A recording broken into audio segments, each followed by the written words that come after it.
Should you stop using Bondi sands?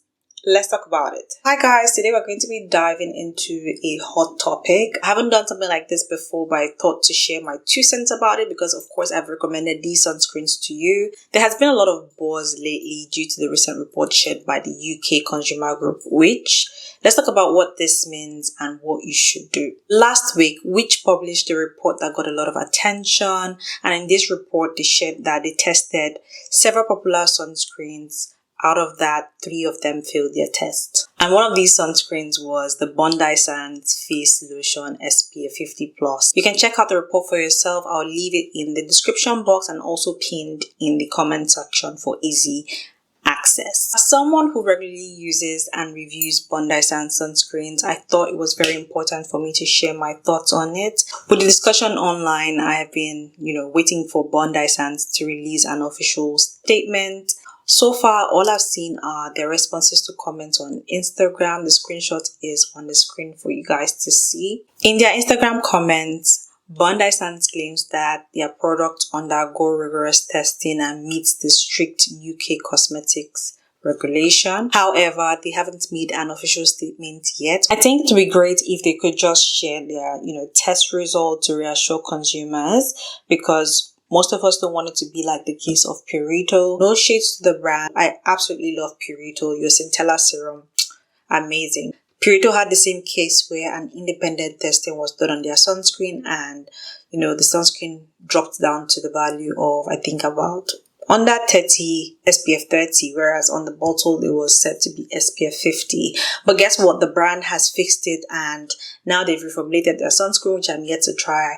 But that's something good because they went back to do testing and, rectified the issue. So here are some important things to keep in mind. The first one, the Which report only focused on the Bondi Sands Face Lotion SPF50+ sunscreen. If you don't want to use this particular sunscreen anymore, Bondi Sands has several sunscreens that you can pick from or choose from. Point 2, some people are spreading rumors that this sunscreen has been recalled. It has not been recalled. I haven't seen any information from Bondi Sands or anywhere saying that the said sunscreen has been recalled. Point 3, because Which says that the Bondi Sands sunscreens failed their testing, doesn't mean that this is not still a sunscreen.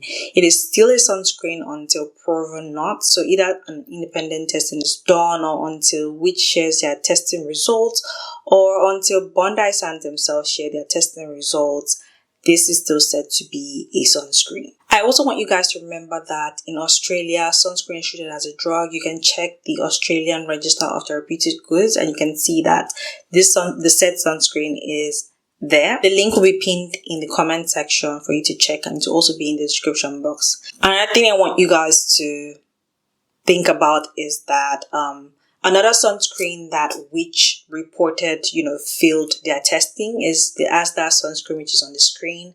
Bear in mind that last year or in 2022, this said sunscreen from Asda passed Which testing, and now this year the said sunscreen did not pass or failed their test. So now it makes, one wonder what kind of testing Which, carries out, because if a sunscreen that the formulation was not changed, nothing was changed, you said it passed a year or 2 years ago and all of a sudden it has failed your test, you're just thinking like, okay, what exactly did they do previously that made them pass or made the sunscreen pass and now it failed when no changes were made?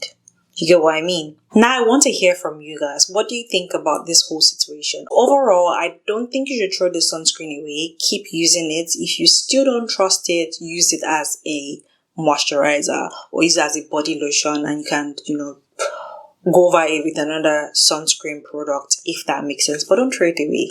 So until we've heard from all the parties, like sharing their, test results, then we can then conclude to say, okay, maybe this is not worth using.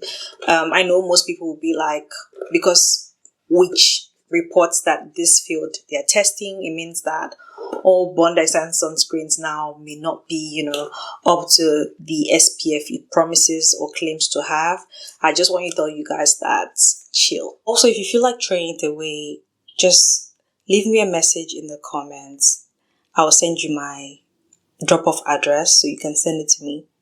Okay, so that's pretty much it for this video. I hope you found it helpful. Share it to those who you think should watch it, or just share it to everyone, because the right information needs to be shared. And I will see you guys in my next one. Mwah! Bye guys, thank you so much for watching and have a wonderful day.